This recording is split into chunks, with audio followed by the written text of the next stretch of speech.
guys. So, magkanta guys. Ito tonggon, pasal mo. Kasi kayo, diba?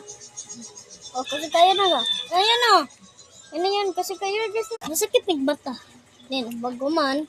Ka na ba? Kaya guys ba? Ano kasi kayo. Diba? No, no. Ano mo guys?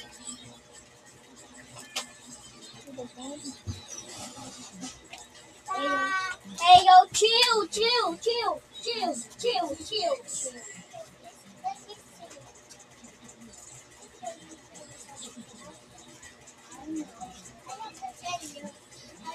I playing cricket and by the sea here. I grew up playing in the car and sleeping. When? What? I'm so shocked. What did you do? Oh man, just let me try how to do that. Hello guys. Ngayon na.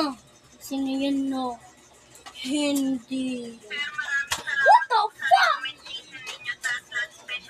Dahil sobrang lakas ng babae, wala siyang makalaban. Kaya nagretiro siya sa mundo ng martial arts. At naging trabahador sa isang tindahan ng bigas. Isang araw, galit na dumating ang kalaban ng tindahan. Sunod-sunod na talo ang mga eksperto ng tindahan. Nang makita niya ang mabait na may-ari, ay malapit ng mapatay. Sa wakas, umilis na ang babae. Giant yung thing. Tinawag niya ako. Ang bilis niya. Ayos ka lang. Kuya, ayos na. Miss Giant, salamat kaya. Maliit na hamak lang pala. Ano, ipagtatanggol mo sila?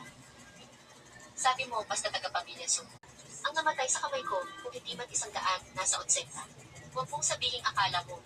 Hindi yun o. Galaw sa akin. Fuck you ka. Trabahador ako ng pamilya so. Kaya parte rin ako Hindi ng yun pamilya o. so. Hindi. Sasabihin ko na ngayon, wala na akong gana makipaglaro sa inyo. Sa susunod, hindi na ako magpipigil. Giant, bumalik ka na. Mamamatay ka. Anyway, soon, ayos lang. Look at this. CJ, dahil gusto mong mamatay, pagbibigyan kita. Hey guys, how to pause a bottle. Talagang lalabanan niya si Chensei. Para siyang naghahanap ng kamatayan. Tayong dalawa, muntik nang mamatay sa 4 na galaw.